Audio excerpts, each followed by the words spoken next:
Swing gods, please hear my praise and give my music a blessing of a great swing.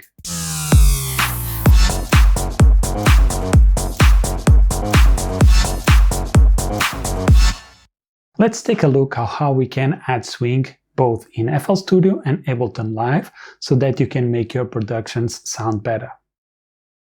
Swing can completely transform the way your music sounds and add bounce and groove to any musical piece. A lot of the old school rap and hip-hop tracks have a unique swing to them due to the pieces of gear used in that era, some of which you might have heard of. Machines like Akay MPC, SP12000, Ensoniq EPS 16, Linn, and the list goes on. A lot of the swing that you hear on those machines come from the fact that when beatmakers were producing beats, they were physically hitting the pads to trigger sounds, and they imprinted the human feel and the swing into the track. Today we lost a little bit of that magic because we can make music with mouse clicks. But fear not, fellow producer. The swing gods share with me some tips that I will pass on to you so that you too can actually apply the swing to your songs correctly. Let's first start with FL Studio, which gives us a handy knob to apply swing to the entire project. This knob is located at the top right corner of the channel rack. With this, you apply swing to all the instruments you have on your channel rack. The good thing about this is that you can set the swing very quickly and hear how it sounds in your project. The downside is that it will apply swing to all the instruments. You can disable the amount of swing each instrument will get by going to the wrench tool under the time section and reduce the swing, but you have to do this for all the instruments that you don't want swing. And if you add a new instrument, it will be 100% swing by default. The next way to add swing is to do it in the piano roll by selecting the quantize tool. The shortcut to this one is Alt-Q. At the top of the quantizer, there is a template selector with dozens of ready-to-use swing patterns. As you select different templates, the red lines across the piano roll change to show you what notes will be shifted to apply the swing.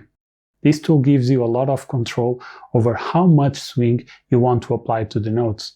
If you want to apply the swing to all the instruments in your project, you have to do this to all the instruments, which is a little bit boring and prone to errors. But without a doubt, it gives you way more interesting swing patterns. Now that you know how to add swing, let's hear an example with drums. I'm going to play the same loop with and without swing.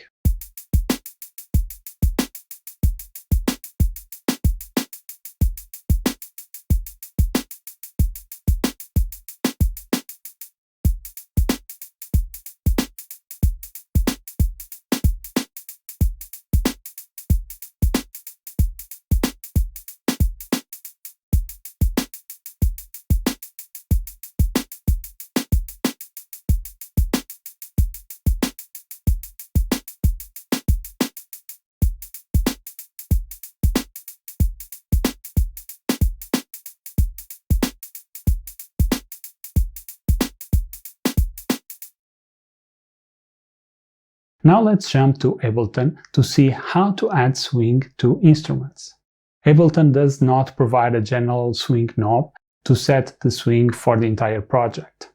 The list of swings grooves available in Ableton is located in the groove folder, and you can actually listen and hear swing patterns with a metronome-like sound. Adding a swing to a MIDI clip is as simple as dragging and dropping the swing pattern into the MIDI clip. As simple as that. And the good thing about it is that it's non-destructive, meaning that it will not move the notes. It applies the swing to the clip and you can change it later without moving or without having to manually align MIDI notes. You can do the same with audio clips, which is really cool, and it simplifies the creative process. The downside to adding swing grooves is that you need to manually add the groove to every new MIDI clip. Luckily, there is the Groove Pool window that helps manage the available grooves and sets the groove configuration that impacts the project clips. To view the Groove Pool, You can go to the View menu and select Groove Pool, or use the Ctrl-Alt-G shortcut. Let's now hear a simple drum loop, and hear with and without groove.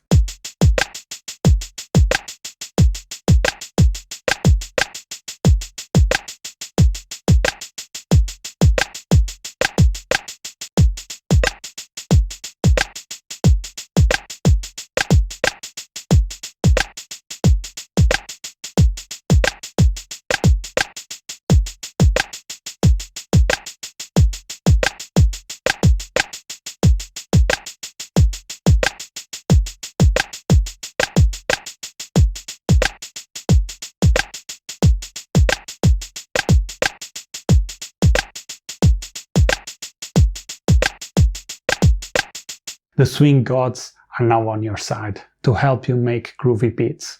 See you in the next one. Peace.